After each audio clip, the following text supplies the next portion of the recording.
Welcome back to the channel, everybody. I am Brian Lee Durfee, author of The Forgetting Moon and The Blackest Heart. Both books published by Simon & Schuster's Saga Press. Today I'm going to be reviewing Stone Cross by Marc Cameron. This is book number 2 in his Arliss Cutter Alaskan mystery series. Book number 1 was Open Carry. Perhaps you saw my review of that book earlier this month.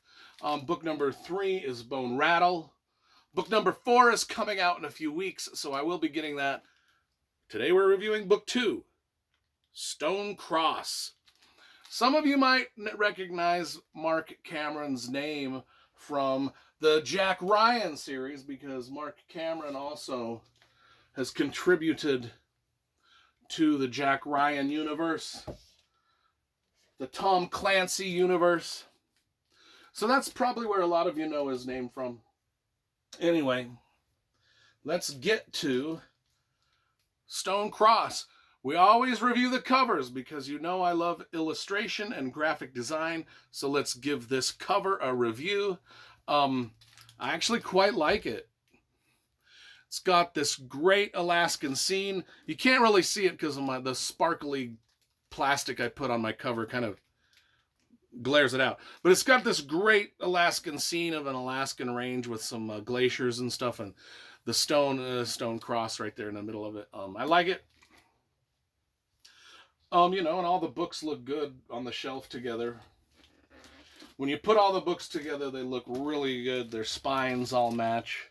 And so hopefully book 4 will have a similar theme. I grew up in Alaska.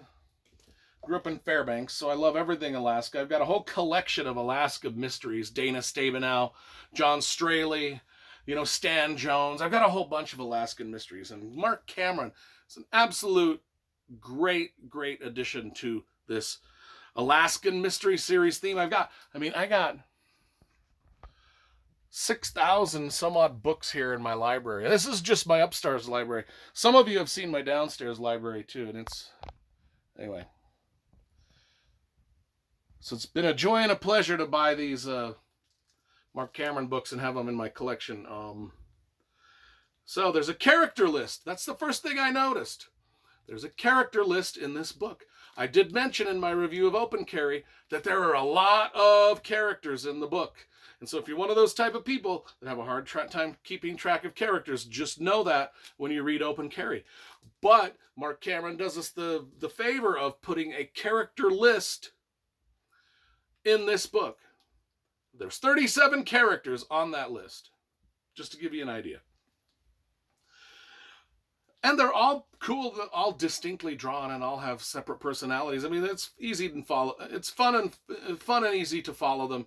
You have no problem. One of the things I did realize also as I was looking through the start of this book is Marc Cameron includes a quote from none other than Patrick Rothfuss, fantasy author Patrick Rothfuss. The quote is, "There are 3 things all wise men fear: the sea in a storm, a night with no moon, and the anger of a gentle man." Patrick Rothfuss. So anyway, that was kind of interesting that he included a Pat Rothfuss quote in his Alaskan mystery series. I like Pat Rothfuss. In fact, me and Pat Rothfuss share the same literary agent. But you know me, I'll name drop like a mother. I don't care. This mystery opens up with Sarah Mead. She lives out there's a small town called Stone Cross. And she lives in a cabin kind of outside of town, and it's a cabin that vacationers, it's one of those vacation cabins where they live in the cabin. It's sort of like a Airbnb, and people come stay with them in their cabin in Alaska, and then they fish in the rivers and the lakes and things like that. And the cabin is near enough to Stone Cross, the town that's the town that they use. But Stone Cross itself is pretty remote, as is most everything in Alaska. So In Open Carry, the book was set in the small town of Craig, Alaska, which I Googled and found out there is an actual town called Craig. When I Googled Stone Cross, I didn't come up with jack shit. There's no Stone Cross. So this is a fictional town that has been set in. However, I learned through reading the book that this fictional town is set just outside, it's upriver of the town of Bethel, Alaska, which, by the way, happens to be the 8th or 9th largest Alaskan town, which isn't saying much. I mean, there's Anchorage, number 1, Fairbanks, number 2, and then everything else in Alaska has about 200 people total. So Bethel, I Googled it, and it was actually bigger than I was expecting. In one of the most remote places in Alaska, too, way down in the southwestern corner. I was like, I lived in Alaska, and I was familiar with the name Bethel. I just had never really looked it up to see where it was at. And I was like, I didn't realize there was anything down in that part of the world. So I learned something there. Anyway, Sarah Mead and her husband are running this cabin that vacationers use. And right out of the gate, Marc Cameron's writing shines through, because we get this frigid, cold, atmospheric Alaskan landscape, complete with the howling wolves. And it really just took me back to my youth in Fairbanks, because the sounds of the Alaskan wilderness in the middle of the night, or even in the middle of the day, or the middle of the morning or afternoon or evening, just the sounds of the Alaskan wilderness, when you're out there by yourself, can be so eerie, so peaceful, eerie, horrific, and joyful. There's nothing else like the Alaskan wilderness. And Marc Cameron does a magnificent job of,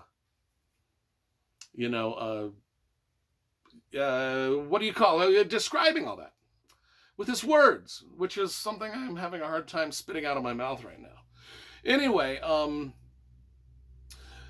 Sarah Mead and her husband Dave live out there, and the season is winding down. It's starting to get colder, so there's no more vacationers going to be coming. They've got their handyman Rolf up there with them, and then this is in the prologue. This is all described in the prologue. Either Dave, Sarah, or Rolf are killed off, or gone missing. So there's our mystery right there.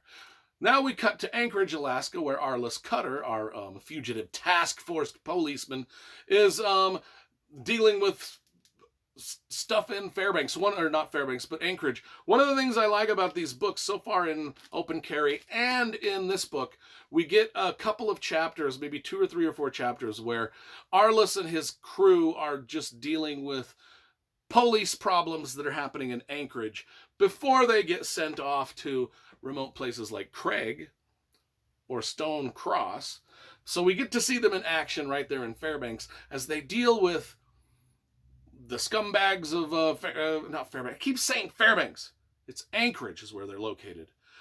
Anchorage. We get to see them in Anchorage dealing with, the drug dealers and dope fiends and crackheads and different ne'er-do-wells that are in Anchorage. Not only that, but a lot of the ne'er-do-wells happen to be in their chain of command. And so we get a lot of sort of police eye view lessons on chain of command, on what the difference between earned leadership and just appointed leadership is, because once you get high up into these police forces or prison forces or FBIs or whatever we're dealing with, a lot of the there's about a 50-50 split of leadership that earned their way up through the ranks. They started as an officer, sergeant, lieutenant, captain, warden, I don't know what else is that's the prison hierarchy.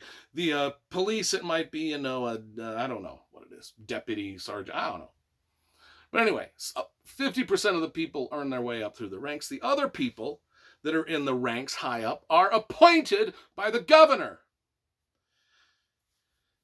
And I don't even want to start talking about that, because I'm just going to get myself spun up in anger just knowing, in my own experience in the department I work with, the difference between these leadership styles is noticeable, and Marc Cameron does a great job of pointing that out with his characters, and I couldn't agree with him more. And that's all I'm going to say before I get myself in trouble here. So there's a real grittiness to this. So Arliss Cutter and Nola, and they get sent to Stone Cross to deal with a handful of different mysteries.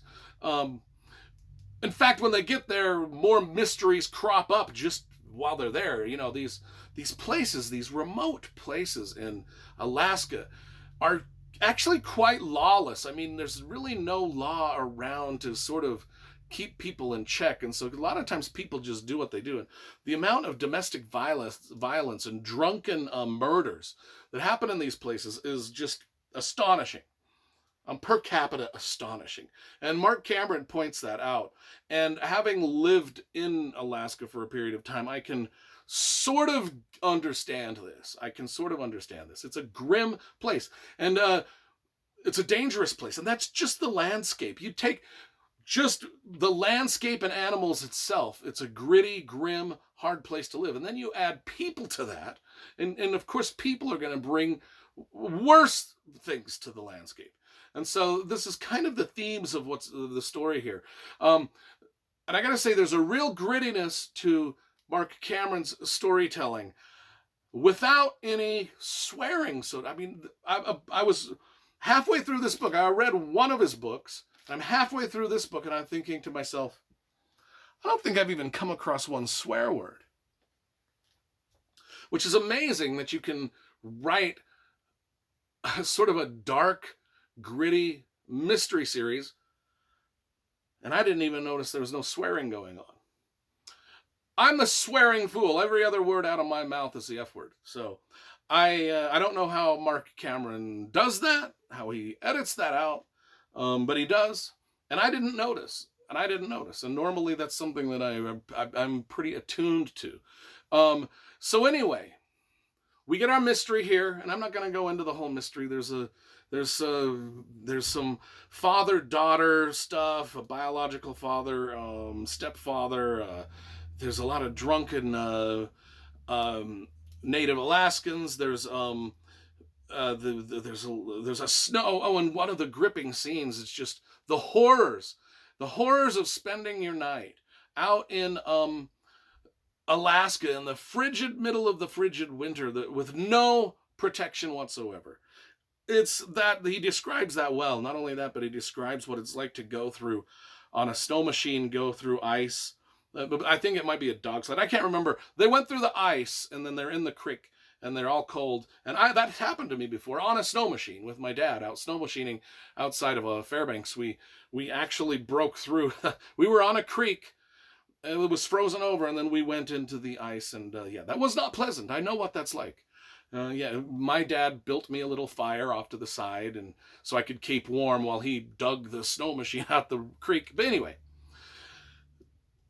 Marc Cameron does a great job of putting a lot of these sort of unique Alaskan adventures into his mystery novels, which is awesome. And we also get a recipe for cowboy chili. I'm going to give Stone Cross, again, I gave this one a 9.9 out of 10. This one was better. This one gets a full 10 out of 10. I actually was loving every moment of this. And I know I didn't describe the mystery too much other than the missing cabin people. But there's more going on. There's absolutely more going on than that. With some great characters and a great character list too. So go out and get these. I love them.